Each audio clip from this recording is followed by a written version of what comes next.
We are back. We are live. I'm joined by the Marcel Dorff. We are unable to be with Davidson Baker on this episode of the Loudmouth MMA podcast, UFC 252 breakdown. We have a little bit more time to prepare for this episode. That means the analysis is going to be that much sharper. We're ready to bring it to you guys on this episode. Marcel, how are you doing today? Yeah, I'm doing well, man. Pretty hot out here, man. So I'm happy when it's Saturday because then we got finally some rain over here. And but my vacation is off, man. I had a 3-week vacation. I had to start on Tuesday, and it's hot as hell. So it's pretty awful, but I'm doing well. How are you doing, man? Doing well. Wish I had a little bit of a vacation, but something to look forward to in the future. And yeah, just really looking forward to breaking down these fights with you. Davidson, like I said, is going to not be on this podcast, but he will join us in the near future as he had some business to attend to. And let's just get right into these fights, man. Obviously, we were given the news that Iwan Cutelaba and Magomed Ankalaev is postponed due to a positive COVID test on the side of Cutelaba to August 29th. So that fight is unfortunately removed. So to kick things off, I will kick it right over to you. We have Kai Kamaka III, who actually just fought at LFA last weekend, coming off a nice victory against Tony Kelly here, a gentleman who has fought in the formerly known Legacy Fighting Alliance, now known as LFA. Interesting one. Marcel, your thoughts on this matchup? Yeah, pretty late matchup added to the card, announced yesterday. Kai Kamaka, I've seen him fight in Bellator. I know, like you said, he fought in LFA like 2 weeks ago. He's a pretty decent fighter, I think, man. I really like him. Not a real weird signing for the UFC. I can't say the same about Tony Kelly, honestly, man. Tony Kelly has like one fight in the last 4 years or something. Really weird. He had a loss against Kevin Aguilar. That is not his recent fight, but his second most recent fight, and that was in 2016 for the Legacy FC title. And we all know Legacy FC and RFA are now merged into LFA, and that's like 2.5 years ago now. So he only has one fight in the last 4 years. He got some good wins on his record against Levi Moles and against Jordan Winsky, by the way. But man, I think you got to be a little bit more consistent with your fighting, you know. And Kai Kamaka is more consistent with his fighting, in my opinion. So it's pretty much hard to pick, man, a short notice fight like this, but I would prefer Kai Kamaka via unanimous decision. And I echo that pick. Yeah, you said it. I mean, the activity, I think, is a big thing in this fight game. You know, Kai, like we just saw, fought last weekend. So while this fight is short notice for both guys, we've seen Kai here been significantly more active than Tony, who, as you said, just has fought only a couple times here in the past 2 years. He fought once in May of 2019, but prior to that, you mentioned the Kevin Aguilar fight. That was in 2017, July. So again, a lot of inactivity there on the Tony side. And I tend to agree with your pick also, just to touch up. I think they're both solid technical fighters. Tony's going to be the lengthier guy. He's very fast and elusive on the outside. They're both well-rounded. They both have some grappling chops, some wrestling chops. But I do think that Kai is the more physical fighter, and I do think he's the better wrestler. Kai also has a collegiate wrestling background, and he is a purple belt in Brazilian Jiu-Jitsu. I also think it helps to train with Ray Cooper, who we've seen do great things in terms of PFL. He's got that Hawaiian patented toughness to him as well. So I do think that in what should be a competitive fight, I do tend to agree with your pick on the Kai side. With that, let's just move on to the next fight. One that is not put on a relatively short notice, but one that should be awesome. Chris Daukaus taking on Parker Porter. Daukaus here is actually one of the interesting nuggets that I dug up when researching, is the brother of Kyle Daukaus, who we just saw make his debut against Brendan Allen there a couple cards ago and fought really tough with a very good prospect in Brendan Allen. And the narrative on the Parker Porter side is he actually fought John Jones. It was a while ago. Yes, that John Jones, you know. Crazy to see a fighter with these, you know, sort of intangibles on both sides here, respectively. A heavyweight fight. Marcel, who do you like here? Yeah, man. A heavyweight fight, not ranked in the top 6. I always hope it only goes one round. it's hard for me to pick here, man. You got Chris Dawkins. He was actually supposed to fight tonight against Sean T for the CFFC title, but he got the UFC opportunity, so obviously he's now fighting in the UFC. Parker Porter, I know him from CES MMA. He got some solid wins over there, man. I think Kevin Sears, but definitely Dele Brunstrap, the Brazilian, is a good win to have on your record, and he stopped him in the third round via TKO. I think the most people will probably pick Chris Dawkins to win this one, but man, I don't even know who the underdog is in this one. Who's the underdog? He is the underdog. Is Chris Dawkins? Dawkins is the underdog. Okay. But I'm picking Porter, man. I think Porter gets it done. I think he even stops him. Probably a TKO in the first or second round. I tend to agree with your pick, and I just double checked myself. Technically, it is, I guess, a pick 'em with a slight lean toward Parker Porter. So again, he's got the slight edge in terms of the bookmakers here, with the caveat of some books do in fact have Dawkins as the underdog. So I guess it just depends on what book I'm looking at there. But long story short, I agree with your pick. Parker to me, I just think is the more technical fighter. I think he's much more defensively responsible too. Chris to me, like, he just basically comes out with a brawling style. Like, yes, it's heavyweight. These guys are big and hit hard, and it's always possible that one of these, that he could just catch somebody with a big punch. But in a fight that should stay standing, I just am going to lean with the more technical fighter in Parker, and the one that I think is better defense. Parker is also much more experienced. So I think that he has that going for him as well. Both guys have been finished in the past as well. So I think there is potential that this fight where Chris could kind of force a brawl. I don't know how Parker would react, under the UFC's bright lights, but in that scenario, I think either guy's live to get the knockout. But that said, I'm going to side with the more technically proficient fighter, and the more defensively sound fighter in Parker Porter. So looking forward to that heavyweight banger. It's one that's not likely to go to decision per the odds. So we get a second fight to kick us off that could end in a finish. Hey man, it better ends in the finish, this one. Come on. What's that? It better ends in the finish, man. A heavyweight fight, not ranked, guys. You got to hope for a finish, man. Come on. Fingers crossed. Yeah, I mean, I think it most likely does, but I always go back and think of Johnny Walker versus Nikita Krylov. Like, no way is that hitting the cards. Krylov with his rap, Johnny with his, and what do you know? Like, it goes to the cards, reasonably comfortably too. So it was just so bizarre. But let's be honest. Inside joke. Everybody was happy. Who knows Davidson Baker? That went to the scorecards. Oh, that's right. I totally forgot about that. Yeah, I didn't even mean to bring that up. I kind of thought it off memory. Wow, that is something else. Yeah. That's MMA for you, I guess, though. I mean, expect the unexpected, right? And with that, we got another, I think, intriguing fight. We got TJ Brown stepping in the octagon again. He was doing well there in that first fight up in against Jordan Griffin up until that really bizarre guillotine choke from side control. I mean, I remember Bisping was perplexed in the commentary booth, as was I, and I'm sure many others. Just, you don't see that submission just pulled off very often. It's so rare. To get the guillotine, we know it more often than not requires full guard. But for the most part, until we saw that fight there, and I'm like, maybe there's some outlier scenarios, but don't think that should have too big of an impact on TJ. He currently sits the favorite. We got Danny Chavez, the underdog, on the opposite side here. Chavez is a gentleman who I had to dig really deep to find tape on this guy, but eventually I got there. Marcel, your thoughts on TJ taking on the UFC newcomer in Danny Chavez? Yeah, man, I think this will be pretty much a close fight, to be honest, man. Danny Chavez, I think he trains with MMA Masters, right? What I know from him, I like you said, really less tape on him, to what I could find. Saw some clips on his Instagram. It's hard to pick this one, honestly, man. TJ Brown. Let's first talk about TJ Brown.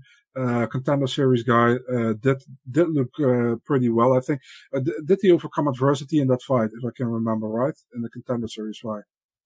Yeah, he got rocked early, and then went on to win. Mm-hmm. Yeah, and he got the opportunity. Like you said, the Griffin fight, he did pretty well until he got choked. via that guillotine choke, like you said. Man, this one is a hard one to pick for me, man. I don't know if you have a hard time picking this one, but man, I'm going to be a bitch here. I'm going with favorite TJ Brown to get a win via unanimous decision.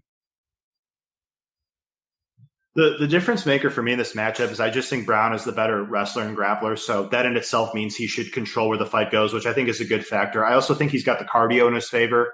Like we touched on, there isn't much footage of Danny, but the footage I have seen is that he does slow down as the fight progresses. I do think Danny could win on the feet. Like, I do think he's live to get a knockout. I think he's the better technical striker. He's got some power. And I have seen Brown rocked more than once. He's also been finished via strikes a couple of times. So I do think there's a legitimate possibility Danny hurts Brown in a striking exchange. Other than that, I think Brown should be able to grind him out with his wrestling. I think Brown could pass the guard. I have seen Danny controlled here and mounted. And Brown is a really aggressive grappler. We'll get to Merab later on, but guys that could wrestle at a really high pace for 15 minutes are hard to come by, and it's a good way to win rounds at the UFC level. So I agree with you. I do think that Brown, with the cardio, wrestling, and grappling in his favor, should be able to win down the stretch. Sure, Chavez could win by knockout, but I'm going to side with the guy that has more paths to victory here in TJ Brown. The next one, we've got Felice Herrig coming back here after a layoff. Last time we saw her fight was UFC 229. Very noteworthy card where she faced Michelle Waterson. She's taking on a woman here in Verna Jandiroba who, just 2 UFC fights in her career. I thought she's made a good count of herself. I thought that win over Mallory Martin was super impressive. The way she was able to take her down, pass the guard, get the submission, and even against Carla Esparza. She lost the fight, but I thought she made a good of a count herself. She took the fight on short notice. It was she was coming in on a layoff, and she was able to take down the former strawweight champ a couple times, able to pass her guard and make the fight very competitive. So I'm intrigued with this one. Marcel, what say you on this matchup? Yeah, I mean, Felice Herrig, long time no fights. Last 2 fights losing against Michelle Waterson and Karolina Kowalkiewicz, and a fight with Kowalkiewicz was a decision I think should have been unanimous for Karolina. Verna Jandiroba, or how John Anik would say, Verna Jandiroba. I still don't know if that's the correct pronunciation, because maybe it is, I mean, Verna has looked good in all of her fights I saw so far. Only the Esparza fight wasn't good. I think she, maybe she had the octagon jitters, but also Esparza doesn't get enough credit, I think, for the way she fights. So her wrestling is good, man. And, it got Jandiroba. Funny thing is, both women fought Esparza, by the way. Herrig fought Esparza as well. Way back in the day, before they were friends, I think. Now they are like BFFs.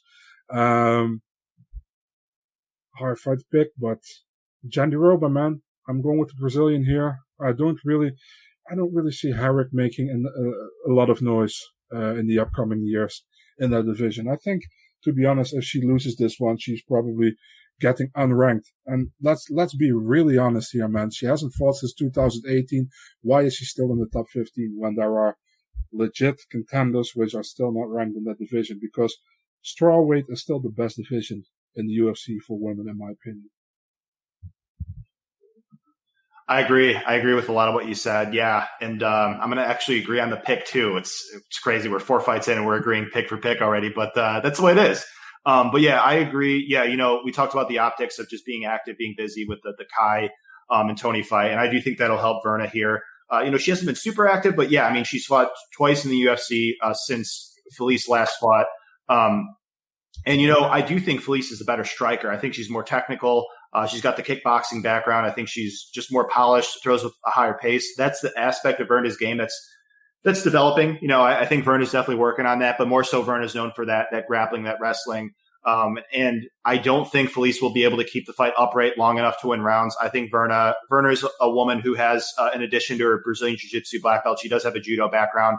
And one of the things that stuck out to me on tape was that karate hottie Michelle Waterson was actually able to take down Felice. And when she did, it was via the trip. And we've seen Verna's capable of doing the same thing. And Michelle was actually able to control Felice there, pass the guard a couple times. I think Verna could do the same. And an interesting thing that I guess somewhat of a hot take, I wouldn't be all too surprised to see Verna win by sub, because while Felice has never been finished, I would argue that she hasn't faced a woman as threatening of a sub grappler as Verna, just looking up and down her UFC resume. Can it still go to decision? Sure. But I think there might be something to that, especially with the layoff here. Verna might be able to catch her by surprise because, like you said, I do think that UFC debut did kind of catch her by surprise in the sense that, that first round she was getting taken down a lot, but once she was more prepared for the takedown and once she saw it coming, she was actually able to stuff a lot of Esparza's takedown. So I think there's something to what you said about her being, kind of caught off guard / not as prepared as, say, she was against Mallory Martin. So, like yourself, I do think Verna is definitely a solid talent in this very talented weight class. Yeah, and the thing is, man, Esparza knows how to win fights in the UFC, man. She makes it ugly, she makes it tough, but she knows how to win fights, man.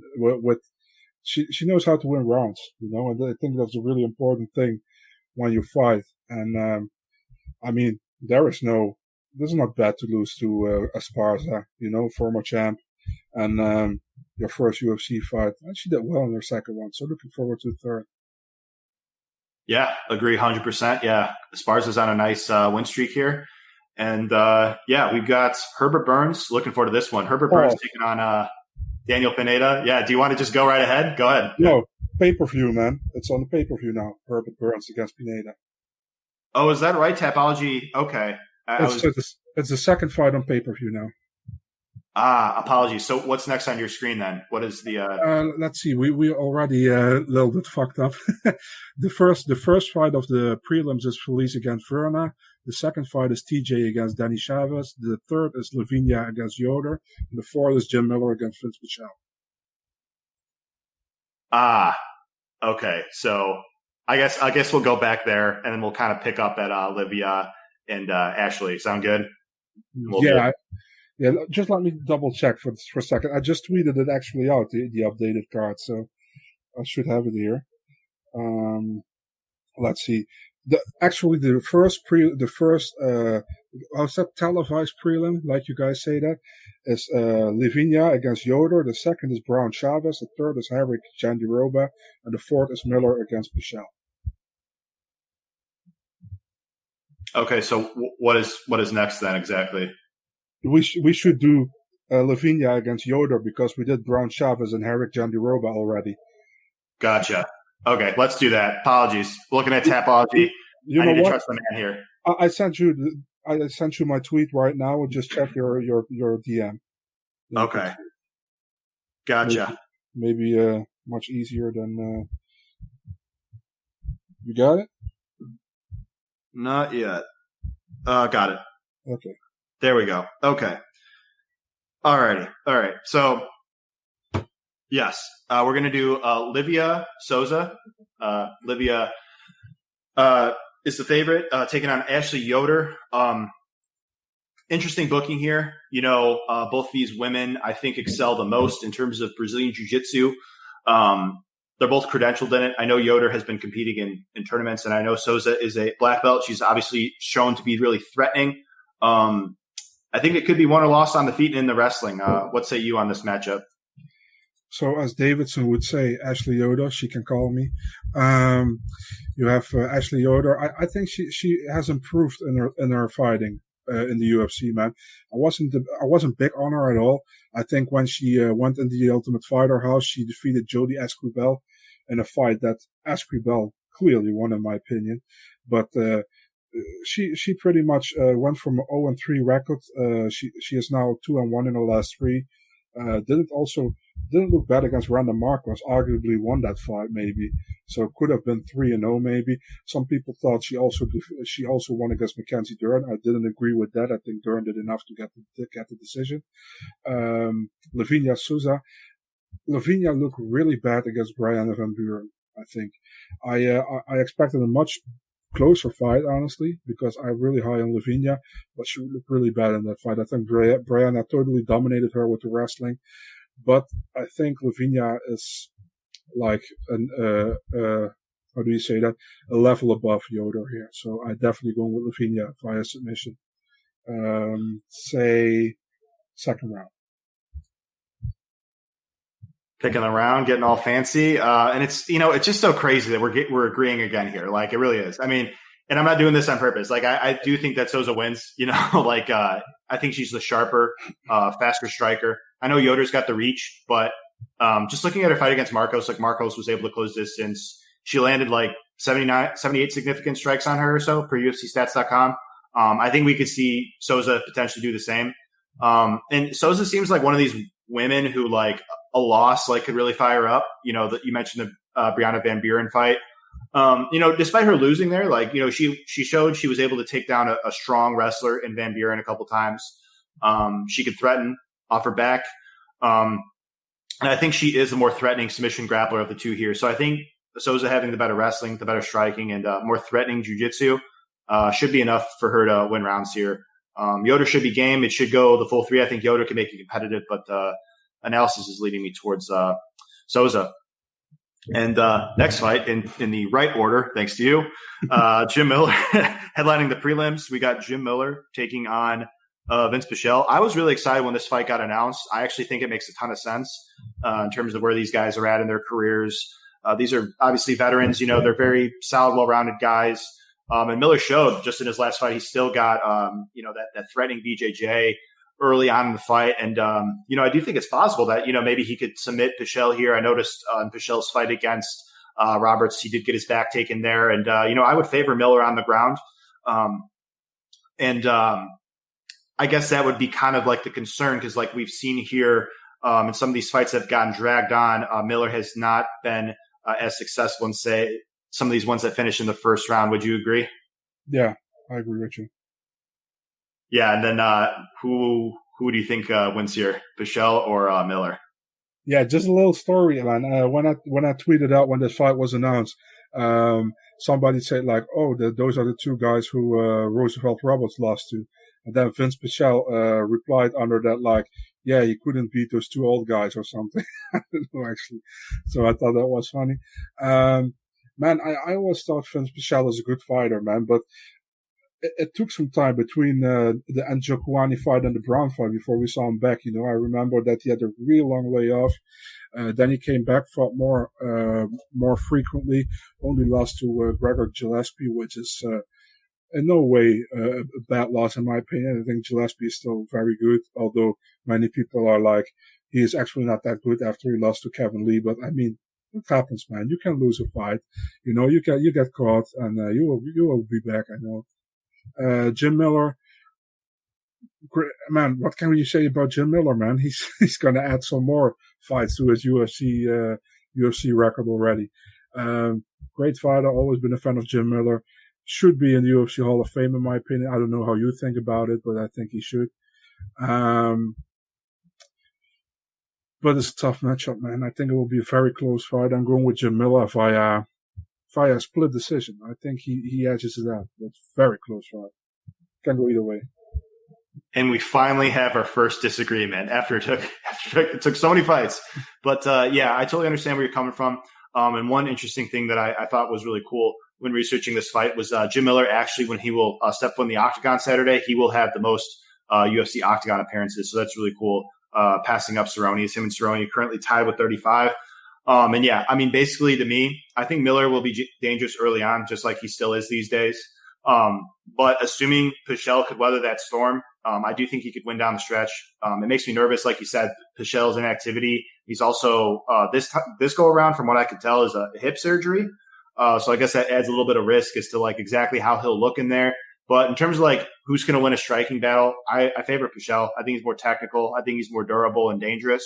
Again, I think assuming we get this fight past round 1, I trust him to win rounds 2 and 3 because Miller hasn't won a decision since UFC 205 against Thiago Alves. He just is struggling to win rounds past the first round. He's just, slowing down more, unfortunately. So it's always possible Miller, I think, will be competitive. I think he'll be in his face for all 3 rounds, but I think it'll be Pichel here who edges rounds and, probably wins in a decision scenario, as both these guys have shown to be really tough and durable.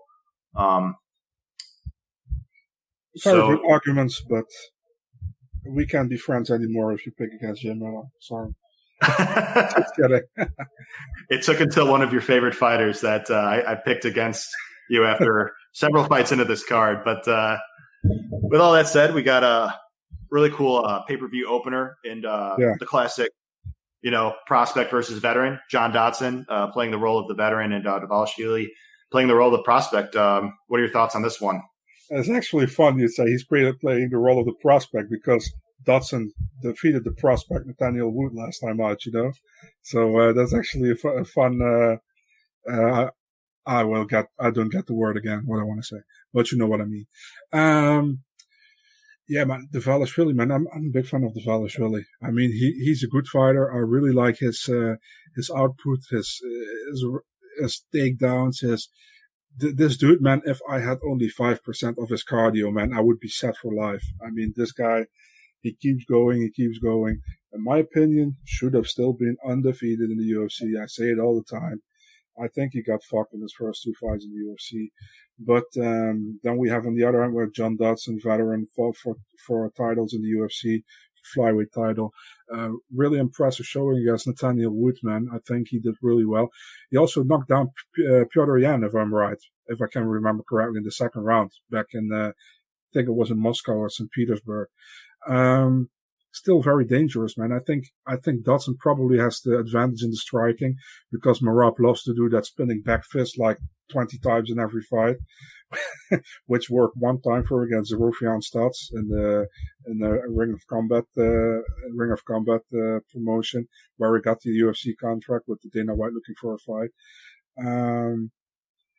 I mean, I think Dvalishvili is going to spam takedowns again, man. But Dodson is not a bad fighter, also not on the ground. So, I mean, Dvalishvili has to watch out for that. I think Dodson is maybe more a complete fighter. Dvalishvili is more really a heavy ground fighter type of wrestler guy, trying to take you down all the damn time. But the youth is in favor of Dvalishvili. And I think if he can set the pace for 50 minutes, he probably gets the decision done. So, Marab decision. And look at that. We're on opposite sides again. We were streaking on the same side, and now we're on two different sides for the last 2 fights. Yeah. I totally get where you're coming from. If Marab wins, yeah, it's going to come through those takedowns. We've seen the guy push a crazy pace for all 15 minutes. And yeah, I totally agree with you. I think like the case is there that he should be undefeated in the UFC. Yeah, that split decision win against Saenz. It's like, how does he land 11 takedowns and not get the nod? Same thing against Simone. I am of the mind that I don't think he was out there. I don't think he would have responded to the referee promptly upon them asking how he was doing after that little sequence there if he wasn't conscious. Can I add something to that? Remember when he took down Ricky Simone like 45, 50 seconds before the end of the third round. He landed flat on his head and he was out. That moment he was out, but the referee didn't interfere, and that's why Ricky Simone could turn him around and got that choke in. But he was already conscious again, but the referee didn't interfere. So then it went on, and he was still conscious. He was doing weird stuff with his feet, with his legs. Do you remember? And then when it was over, Simone let go of the choke, and then the ref asked him, "Are you good?" And he is like, "I'm good." So, and then he wanted to stand up, but the 2 doctors were saying to him, like, "You have to stay down. We have to check you." So he stayed down on the mat. And then the referee called it off. And I was like, dude, he wanted to stay up, or he wanted to get up from the ground. But the doctors were like, you have to stay there. We have to check on you. So total complete fuck up in my opinion. But yeah. Yeah, it was crazy. And I agree with you. Yeah, if they were going to call the fight, they should have done it right then and there when he looked. When Simone reversed him so easily. Yeah, because I think if he was out at any point, it was right then and there. Because, yeah, it was just such an easy reversal. Like, it was crazy. Yeah. But, yeah, in terms of this matchup, for me, like, Dodson, I think, is Marab's toughest test and one of his tougher matchups in the weight class because how Marab wins fights is basically by taking guys down and kind of just overwhelming them with pace and volume and wrestling down the stretch. And that's his path to victory here. But in terms of like striking, I completely agree with you. Dodson, I think, is a much cleaner technical striker. And like you said, Dodson still got the pop in his hands, no doubt. Like you said, dropped Piotr Yan. We saw him get a knockout TKO last time against Wood. It's crazy. This is a gentleman who had fought at 125 in the past. Now that he's moved up to 135, his power is still compelling. Mm-hmm. And he's just so much cleaner of a striker. And the thing with Marab is he's gotten better at it through his bouts, but he's still pretty wild on the feet. Like you said, the spinning back fists are, they're like a little bit ill-advised, if I could get that out. But Yeah, I mean, yeah, sure. I guess, can he kind of walk Dodson down and overwhelm him with pressure? Because that's the thing with Dodson. I definitely do see him slow down as the fight progresses, like the Pedro Munoz fight, for instance. He was so much cleaner of a striker than Pedro Munoz, and more technical, but Munoz was able to bring it to a split because he was walking him down, pressuring him, and able to wear on his cardio down the stretch. So I think that's like Merab's path to victory / land takedowns. But like, while these two are fresh, like I think Merab could take him down, but Merab doesn't do an optimal job of controlling guys. So, and then you couple that with the fact that Dodson's a solid wrestler himself, not easy to take down. I think Dodson could just get right back up, at least early. And then again, it's going to come down to rounds 2 and 3. So it's an interesting fight here. I really think it could go either way. I'm going to lean with Dodson. I love Merab. He's come through in the past. Yeah, I'm really looking forward to this bout. A classic prospect versus veteran matchup, and another one we'll get to here later on in this main card. You're gonna bet on it. I'm not allowed to say anything here, man, about that. Okay. But whoops, sorry. I do think that I mean, I wouldn't be shocked either way, to be honest. Like, I see the clear path for Merab. I also see the path for Dodson. So like, realistically, it could go either way. It just kind of just depends on, I think, who has success early, because I think Dodson can catch him early, but I also think Merab could kind of just make it hard for him early, and then as the fight goes on, it won't get easier for Dodson, if that makes sense.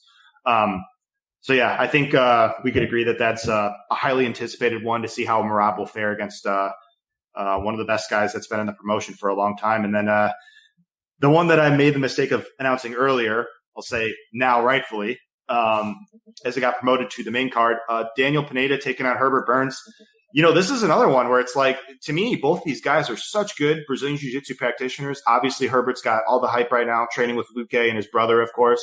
And I do like the optics of, like we talked about with some of these other fights, he's just been a lot more active than Pineda, who hasn't fought since competing in the PFL, facing suspension. So there's certainly some red flags on his side.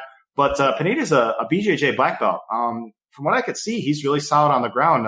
Do you think Pineda can make this a scrap, or do you think Herbert continues to roll? It's possible, man, but I'm actually surprised, and maybe I'm completely off, but Pineda was suspended after a PFL. He was supposed to fight in the finals against Lance Palmer, but he got suspended for illegal substances. And then normally when you get suspended and the UFC gives you a contract, you have to go to a USADA process from 6 months, I think, first.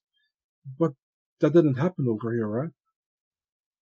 Not anything that I saw. No, me neither. So, because he got signed, like, he got signed the same day as Erosa got signed for that Woodson fight, like a few months, one or 2 months ago. So, I don't know, man. Pineda's a fun fighter. Pineda actually has a win over Mavlid Kabulaev, a guy who defeated Herbert Burns and won championship. I'm still very high on Mavlid. If you guys don't know Mavlid Kabulaev, he's the guy who knocked out Damon Jackson with that flying knee in 5 seconds in the PFL tournament last year. I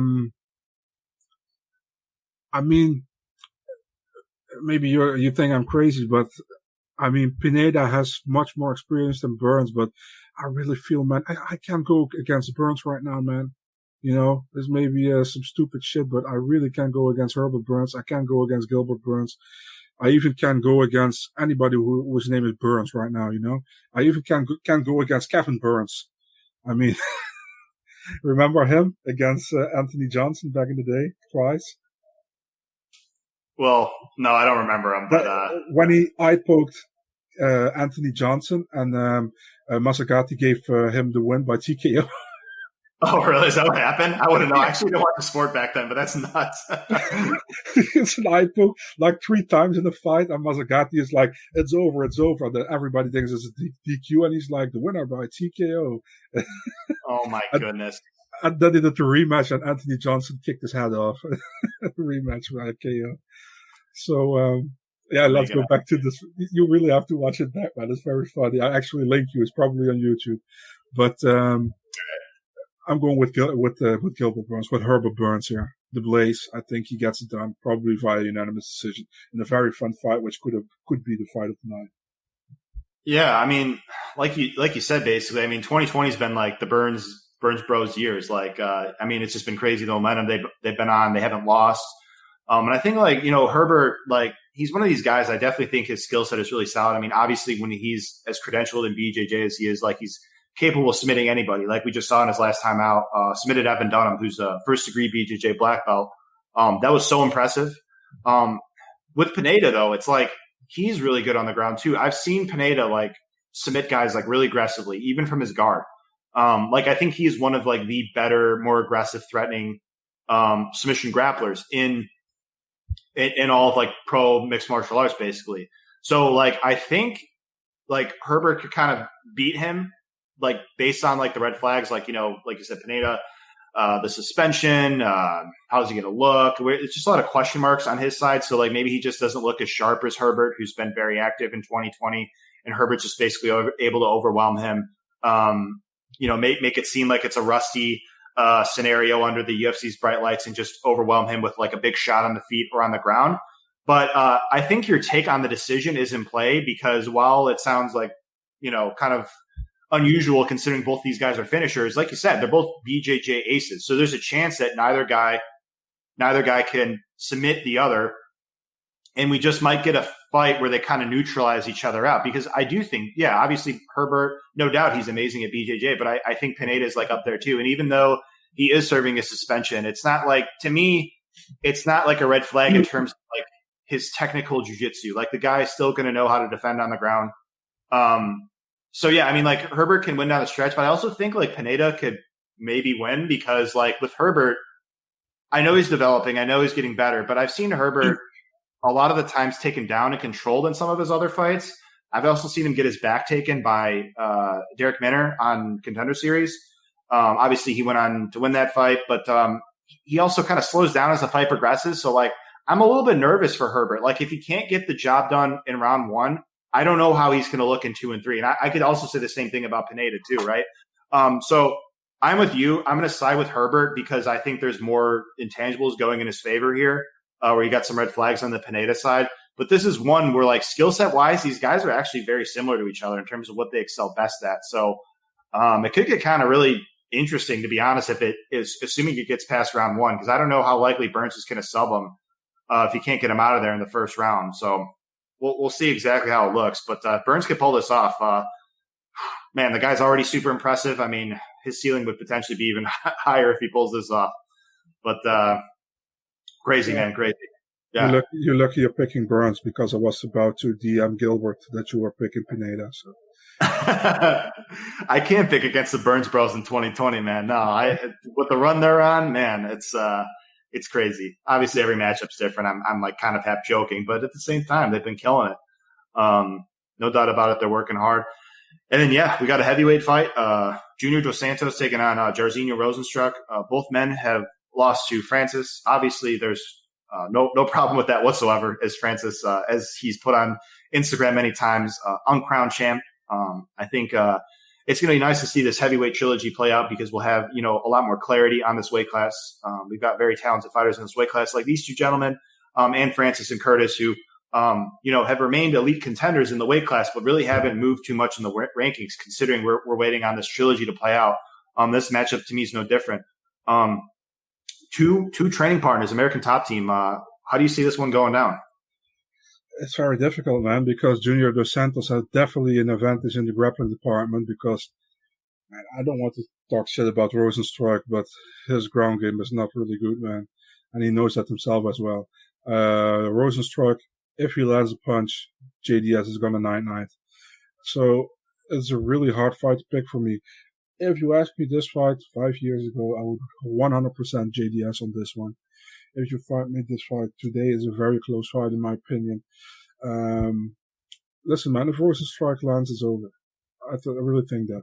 And JDS, if he plays it smart, he can keep it at distance and can shoot for a takedown and can take him down for 3 rounds. He got this in the back because Rozenstruik will not get up from a takedown. We saw it in the Albini fight in his debut. Albini took him down and he couldn't get up. We saw it in the Overeem fight. Overeem took him down. He barely could get up. So It's hard. I think Rosenstruck lands a big shot and he knocks out the JDS. That's what I think. But it really can be going to JDS. I think JDS is a more complete fighter, but I think Rosenstruck ends his night with a KO. I totally get where you're coming from. Yeah, there's just a lot of like question marks in this fight. Like you said, like, yeah, how will Rosenstruck respond after that Ngannou loss? Like you said, the ground game I do think could be exploited. Like you said, I mean, Junior is a really good grappler. Black belt, I believe. And he's actually like accurate in terms of like when he actually wants to wrestle. It's just he never chooses to do it. So like, I think the optimal game plan would be to try and wrestle Rosenstruck. I just don't know how much I trust that because Junior loves to strike. That's his game. You can pretty much compare it to Vitor Belfort. He had also a black belt, but he also preferred always to stand and bang. You know? Yeah. And yeah, as we've seen, we get it. I mean, the guy knows how to win fights on the feet. Maybe it switches up with 2 losses and, his back up against the wall, so to speak, in terms of just staying in the top 10. But for me, like you said, I mean, yeah, Rosenstruck wins this fight by landing a big shot on the feet. As we've seen, the guy's got a tremendous amount of power, even in that jab. And we've seen Junior hurt just in these 2 most recent fights, albeit to very good fighters. But in just terms of the damage that he's taken, the Kane fights, just other fights where he's been stopped by TKO, KO. Like it's kind of nervous. It kind of makes me nervous on his side. But I totally see your take on like, I think he's a more well-rounded fighter. I think on a technical level, he is the better striker. I think he's got better footwork. I think he's got better head movement. Rosenstruck, I mean, obviously he's coming off that loss to Ngannou, but we know Ngannou can knock out anybody. But like he doesn't do the best job of moving his head. I think he relies a lot on just like his countering ability and his chin. Because he was getting tagged up a lot by Overeem and even Albini. Like maybe that changes here, but this is a gentleman who has so much kickboxing experience that I don't know why he would just change his whole striking threat all of a sudden. Maybe, but again, I don't really see the reason why. So if this fight goes 3, I like Junior's chances. I just, like you said, I don't know how his durability would hold by just one clean punch from Rosenstruck, because that's all it could take, even if it's later on in the fight, as we've seen. So I get the odds being competitive. I think it makes a ton of sense. I'm going to slightly lean with Junior just because I think he's the better, more well-rounded fighter. And I think he has a bit more ways to win. But again, it's like one of these fights, 0% surprised if, Rosenstruck just lands the big shot and like that's the fight. They're both good technical kickboxers, but I think that, I have more faith in Junior's defense, of the 2. And as we've seen, Junior has enough power to hurt most guys as well. So wouldn't be surprised to see him come out the victor there. And then co-main event, yeah, this is the one I was alluding to with the Dotson and Davalishvili fight, the veteran versus the prospect. Do you think Marlon Vera gives Sean O'Malley the vet lesson, or do you think O'Malley continues to run with the momentum with his new dyed hair of the Ecuadorian flag that he very boldly did? I can tell you what I hope is going to happen, but man, it's a hard fight, I think, to pick. Many people are like, O'Malley easy. I don't think O'Malley easy at all. I think, it will be a competitive fight. It pretty much depends, man. I mean, Vera has an underrated ground game, in my opinion. O'Malley hasn't really been tested on the ground, in my opinion. His stand-up is very crisp, looked very good. Vera has some solid stand-up himself, not as crisp and technical, I think, as O'Malley's. So I would give the edge to O'Malley in the stand-up department. The ground is hard to say because we haven't seen much of O'Malley on the ground. Vera does pretty well on the ground, in my opinion. Listen, man, if I pick with my heart, I'm picking Vera. If I pick with my mind, I'm picking O'Malley. So there you pretty much hear my opinion. I hope Vera wins, but I think O'Malley gets it done. I think O'Malley via a very hard-fought unanimous decision or either a TKO really late in the 3rd round. I think that take makes a ton of sense because it's like, yeah, it's really easy to, I guess, look at, O'Malley win all these fights by finish. But you said, I mean, Vera, he's so durable. And like, we've seen him go 3 rounds with guys like John Lineker, like, Song Yudong, like guys that are known for power. So yeah, I mean, Sean, obviously he's such a treat to watch. He's ever improving. He's threatening, no doubt, but I don't think it's so likely that he gets a knockout. I mean, it does make me nervous on Vera's side, seeing him start slow consistently, like against Pickett and Burren and even Kennedy. He got rocked against Kennedy too, but still nonetheless, he's never been knocked out. So, and Sean, we've seen have success early on in fights, no doubt. So I think it's fair to say that Sean will win round one based off their like respective tendencies. It just kind of depends on what happens after that. I know Sean is working hard, but we just don't know what his cardio is like in rounds 2 and 3. Like it's kind of just a guess. We saw him slow down against Terry on Ware, but that was so long ago. And the Sugimtov fight was what it was. So that's like only the data that we have of him like competing for like multiple rounds. But like we said, it's still so long ago and the guy's still really young and ever improving. So I don't think it's fair to assume that his cardio is like specifically that. But that said, I do think that your take is good in that, Vera can make it interesting down the stretch. We've seen Vera have great cardio for 15 minutes multiple times. We don't know how Sean's going to react if Vera really puts the pressure on him late. It's just kind of like Vera's like willingness. Like I think there is reason to believe that he could come out here hot, but again, I just don't know. His tendencies usually kind of start out slower and pick up as the fight goes on. Vera is tricky in the clinch, kind of like what we talked about with Olynyk last time. Like he could submit you in the clinch. He could just hop on your back in a scramble. Like he's very, very tricky to deal with. Like you said, the BJJ black belt. I do agree with your point in that Vera is very solid on the ground. He doesn't always look to take the fight there, but when he does, he's shown to be very threatening. And O'Malley, I do think is a solid grappler. He competed in Quintet Ultra. I do think he's improving there, but on the ground, in terms of submission grappling, I do favor Vera as well. So I agree with the side of O'Malley because, again, I do think that he will have success early and Vera will need to kind of pick up as the fight goes on. And that could help with Sean's momentum. It could help with his confidence. It could kind of just get him off on the right foot of the fight. And maybe Vera just wins rounds 2 and 3. But I'm more that's like the most compelling part of this fight that I have conviction in is Sean having success early. And I think that can maybe help him win rounds. But, yeah, going to decision I think is most likely what we see here because neither guy's never been knocked out at the end of the day.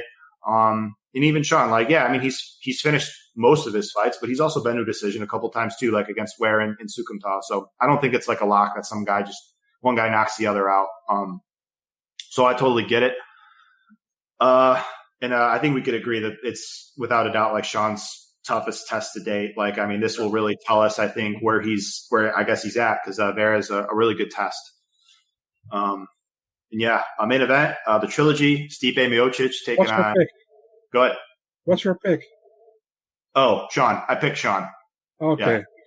Man, it would be just for my pleasure to see Vera win and to see Dana White's face when it's announced. That would be so fun to see, man. Sorry, I'm just a bitch. I can't do it. Can't do without it, man. It would be so fun to see. If Vera wins, he will be super salty, man. I tell you that. There will be a lot of chatter on Twitter. I think either way there will be a lot of chatter. But yeah, if Vera wins, that'll be nuts. Because Sean's got so much hype on him. The case can be made that he's got the most hype out of all the prospects with how he carries himself and his gimmick, how he's been fighting lately, just this whole story of taking 2 years off and coming back and looking how he has. I think Sean's got the most momentum. What do you think about his gimmick? Oh, just like the whole gaming thing with just talking like Cody is afraid to fight me. I'm the best in the division, and then the dyed hair and that kind of stuff. Are you a fan of that kind of stuff, or are you like not really? But yeah, I'm basically indifferent about it. I kind of think especially with fighters like him, they want to talk more and get as much bucks as they can, and they feel confident they could back it up. And he has and other fighters have, but and even guys like Henry Cejudo, I'm seeing him and Volkanovski go back and forth. So for me, I'm just sort of all right with it because on one hand it could get a little cheesy, but at the same token, these guys could cash in on bigger paydays if the fight materializes the way they want. So I'm kind of just indifferent about it. Right. Yeah, I don't know if that's a not so thrilling take, but. You can say what you want, man. It's all good. All right. And then main event. I'm curious to hear your thoughts on this one because we got a trilogy between two heavyweight goats. If you want to say a goat, there could be more than one goat in a weight class. I think everybody's kind of good at their own thing. For me, like in basketball, for instance, like I think a lot of people think that like, Michael Jordan's maybe the best, but I think that there's so many great basketball players at what they do best. Like I think you can make the case that Kobe Bryant is a GOAT and LeBron James is a GOAT. Like they're good at their own like things that they do to go out there and do best. So basically what I'm trying to say is I think it's hard for me to put a finger on like one guy. This is the best guy in the sport by a wide margin. I just think these two guys are great. Awesome actually. And like we talked about before, two future Hall of Famers, no doubt. Stipe Miocic and Daniel Cormier. We saw the way the first two fights went down.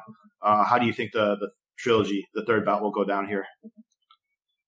So in the GOAT conversation, I have to put my opinion in this one, man. I mean, the winner of this fight can call himself the GOAT heavyweight in the UFC. I agree. MMA of all time? No. I'm sorry, man. We have Fedor, and I don't give a fuck what Dana thinks. But Fedor has dominated heavyweight for 10 years in the Pride days. Nobody did what he did. And yes, he fought Zuluzinho as well, I know. He fought fucking Matt Lindland, which is a welterweight or a middleweight. But he also fought the Nogueira when he was at his prime. He fought Krokop when he was at his prime.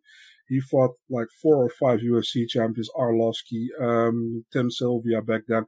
And I know people always talk shit about Tim Sylvia, but he's a former champion and even defending champion in the UFC. So for me, Fedor is still the GOAT. He's not the best at this time, definitely not, but in general and of all time. So let's go back to this fight. I'm sorry, man, had to say that. Fun fight, man. Honestly, I'm not a big fan of fighters getting a title shot in their retirement fight. I know everybody's pumped for this fight, but I'm not a fan of fight. I mean, it pretty much staggers the division with like you said, Francis Ngannou, man. He deserved the title shot, but he has to wait because they want to do the third fight between these two. But the thing is, Daniel Cormier can definitely win this fight. And definitely if he goes with heavy wrestling, because we all know his wrestling is amazing. Dude, I think he even can pick up a 600-pound man and throw him in the air. That's how good his skills are, Stipe Miocic, good fighter, still the champion. It looked like he was going to lose, man, against Daniel Cormier, also the second fight, but he turned it around with body shots and he finished in the 4th round. It's really impressive, I think. Man, this is such a tough fight to pick. I think it can go either way, but if you have to look critically in all rounds, I think DC was the better guy in those fights, but man, give me your pick first, then you get mine in a second. That's fair. So yeah, I mean, to me, like I'm on more Cormier here. I think Stipe, he'll definitely look to go to the body right away here. I think that would be smart of him in his camp to see, like you said, yeah, Cormier was winning the second fight up until Stipe wanted to work the body there in the 4th round. And he was able to do that. I also think that there's reason to think that Cormier can make adjustments too. I think he could wrestle a bit more. His striking obviously is very good, but I think what we saw in that first round there was Cormier took down Stipe. He actually like picked him up over his shoulder. Like you said, the guy's just so physically strong and such a good wrestler. And he took down Stipe and controlled him for most of that first round. So I don't think that like we're going to see that every round, all 5 rounds or anything like that, but at least he has that in his back pocket to take Stipe down and control him for a bit. I also think the clinch exchanges could work to his benefit as well. Because in the first fight, like, and I was actually on Cormier the first time thinking that he could clinch up with Stipe. I didn't see like the knockout coming, but like clinch up with Stipe and like kind of wear him down. Because I do think that Cormier's got the better cardio of the two in general. And that sounds kind of like bold because he slowed down before Stipe did in the second fight. But I think that was just kind of uncharacteristic of Cormier in that I think he was just kind of throwing a little too much zip behind his punches. Like I think because he knocked Stipe out the first time, he's like, oh, I'm going to try and do it again and put a little more zip on those punches, and it taxed his cardio a bit more than say it otherwise would. So I think we could see him adjust there. But like you said, I mean, he won the first time. Again, that's not everything because they were breaking from the clinch and he caught him with a big shot. But I mean, we still have evidence to show that Cormier's got enough power to hurt him. And then the second time, like, yeah, I mean, he was winning for the most part up until the 4th round. now we're talking about he could wrestle a bit more, which he didn't really do in the second fight outside of the first round. Again, of course, Stipe could work the body more. Stipe's a great fighter. He's bigger. He's got the reach. I just think that Cormier should win here. Obviously, you brought up the retirement. That's, I guess, something to consider. But I also think that there's potential that Stipe maybe retires too, because at the same token, it's like, what more does he have to prove in this division? If that makes sense, the guy's already cashed a lot of checks. He's beaten Francis Ngannou. I suppose he could fight Curtis Blades, but they would likely give Francis him next, right? I mean, Francis has already beat Curtis twice. Francis is waiting in line. You could argue he didn't have to fight Rosenstruck, but he did, and look what he did. So that's my kind of long rant. I'm going to side with Cormier, and I'm just happy that finally we get the winner of this fight, and we get the heavyweight division, get these contenders a title shot, like Francis and Curtis and et cetera. So I was hoping you're picking Stipe because I was going to pick DC. So, oh well, sorry to burst your bubble, but wrestling, I think, will be the key in this one. So, yeah, I get it. I mean, we saw Max Holloway and Volkanovski. They made their adjustments, and these fighters, they're very smart. They see what we see. They know what they need to do to win win the following fight, and they do everything they can to do so. I mean, even if the narratives going against them are not so good. Because I remember Max going in the Volkanovski fight the next time. People were saying, "Oh, is Max training? He doesn't look like he wants it." The Zoom training out of his garage. But then we saw Max go out there and hurt Volkanovski more than once. Like he made that second fight more competitive than the first. So these trilogies, these sequels are always so interesting to see how they play out. So I'm looking forward to it. And that concludes the breakdown. I'm waiting for Charles Oliveira and Nick Lance 4, actually. Yeah, they need to run that back again. I'm not exactly sure what Charles could do. I mean, look at, he's beaten a great fighter like Nick Lentz a few times. I don't know why they ran it back 3 times, but that's MMA for you, I guess. a little perplexing stuff. Maybe next time we get on here, we do get that fourth fight between Lentz and Oliveira. But until then, glad to be doing this with you. Glad we were able to put this together without Davidson, but he'll be back. Any closing remarks, my friend? Nothing, man. Enjoy the show, I guess, and follow. You can follow me on Big Marcel 24 and MMADNA.nl, Facebook, Twitter, Instagram, and make sure to follow AJ MMA Betting as well. Yeah, sounds good. And please make sure you follow Marcel. This guy does a tremendous job of reporting the fights, and he does it at all hours of the day. I mean, the guy, it seems like he just doesn't stop working, and he does such a good job of it. So if you don't already, follow this man. Man does a good job of reporting the fights and sharing his valuable insights. So thanks as always for tuning in, and talk to you guys next time.